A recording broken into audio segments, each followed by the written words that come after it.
All right, COVID. Everybody's still talking COVID. Joe Biden's campaign has made it the #1 campaign issue. Donald Trump's bungling of the COVID.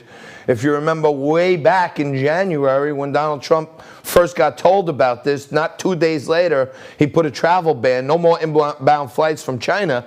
And Joe Biden and Kamala Harris and everybody on the left was calling him a xenophobe and a cuckoo and crazy. And Nancy Pelosi was strolling through the streets of Chinatown in San Francisco saying, come on down, have some wontons, have a mugu gai pan. It's fine. Everything is good here. Trump was ahead of the game. Many people, including Anthony Fauci, in the beginning said we could see as many as 2 million deaths from the COVID. So 200,000 is terrible. I think that number is exaggerated. Only 9% of that number had a single morbidity being COVID. But look, I'm not a doctor. I'm not into this stuff. I'm not an expert. I just play one on TV. An expert in this area joins us right now once again on Liquid Lunch. Michael Betrus is with us. He's a coronavirus researcher. He's also the author of COVID-19 Lockdowns on Trial. And Mike, thanks for joining us. I had been following the CDC numbers from the beginning. And it's weird because there used to be a column on the CDC page where they compared the CDC has this birth-death model, right? This actuary model that says how many people they think will be born every day and how many people die every day, right? Right. And there was only a window of about 2 weeks back in March where the amount of people that died exceeded 100% of the expected death rate for that week, right? And it seems like everybody's looking at the wrong numbers here, like the cases. Oh my God, we have 8 million cases. What's the real deal behind this that you found out in Lockdowns on Trial, your book? Right. So I'd say there's a lot of things we can unpack in this. Yeah. The first probably explanation is cases has got a lot of people kind of freaking out around the country, particularly in the Midwest. And so what you have to sort of understand is that based on samplings that we've had in Florida and Texas and a few other places, is that we probably have 75 to 100 million people that have been infected. So if you sort of run with that number, you have to figure that if we're doing 1 million tests a day, we're going to have a lot of cases. And so cases doesn't mean that people are sick. Cases just means that somebody has or has had SARS-CoV-2. And so what you really need to monitor is what's happening with hospitalizations.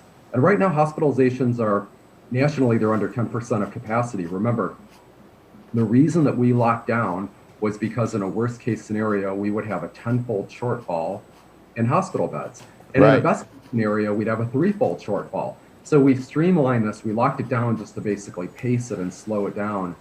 Now we sort of lost our way. Now it's really more about cases. And what you look at in places like Minnesota sort of having a little bit of a freak out right now. But their hospital capacity right now, COVID patients are 2% of their total hospitalizations. So Mike, let me ask you this. I'm going to try to wow you now with some of my comprehension from other great guests I've had. Okay.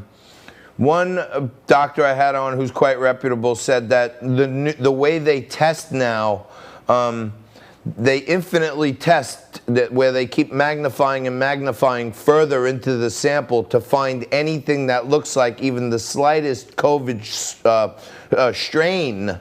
And it's like many of these tests, it's almost like they must come up positive unless this person is completely perfect. That's correct. So you're talking about the PCR testing, and we do amplifications up to about 40 right now. What that really means is that you're taking the RNA from a sampling, converting it to DNA, and multiplying or doubling it every single amplification. So you end up with about 1 billion amplifications at 20. You end up with about 1 trillion in the high 30s. So you're going to get, you could have contamination, you could have remnants of somebody that had this from a long time ago. I mean, it would be very easy. False positives seem to be way over 50%. And so again, what you really need to look at is what's happening in hospitalizations. And if the hospitalization is stable, 2% in Minnesota, California is at 4, 3.8% in Florida, 6 point something percent in South Dakota. those are numbers that don't really warrant lockdowns. They warrant looking at things, and you still should be protecting, kind of insulating the vulnerable, the elderly, people with certain comorbidities. But it just doesn't warrant the lockdowns, the school closings, things that are being talked about for this. No question. We're talking to Michael Betrus. He's a coronavirus researcher. He's the author of COVID-19 Lockdowns on Trial. Go check out the book. This guy will give you some real straight talk on this stuff. Now, Michael, I want to ask you, last week I had to do some business travel. I shot out to Utah and back. It's a 5-hour flight, right? And you literally have to keep your mask on for the whole 5 hours, right, while you're on the flight, unless you are eating, okay? Then you could take it off, and then you have to put it right back on. So needless to say, I bought like a big sack of M&M peanuts, a big sack of combos, and I kind of just made like I was eating the whole time. But they did come and ask me, hey, you've had your mask off for a while. Could you put it back on? Right. And by the time I get off, I feel like my face is sweating. I just don't feel good. I don't feel like it's natural for me to have a mask on for 5 hours. Although, many of the girls I've dated probably think I should have had a mask on the whole time. But, 5 hours is tough. Right. Right. Is it good for you? No. So we're supposed to breathe in about 19.5% oxygen. Which is about the makeup of oxygen in our air compared to nitrogen. And what masks can do is decrease that down to in the 16% range, 16.5% range. So it is unhealthy after a while. And then on top of that, you're kind of breathing in your own stuff, and the masks get dirty. What you're really asking is, are the masks effective? There's not really correlating data anywhere in the world or the country that shows that places that had mask mandates didn't end up getting a spike in cases. It just kind of rolled through seamlessly. And examples of that are Hawaii and Los Angeles, and kind of what's going on in France and Spain right now, and the UK.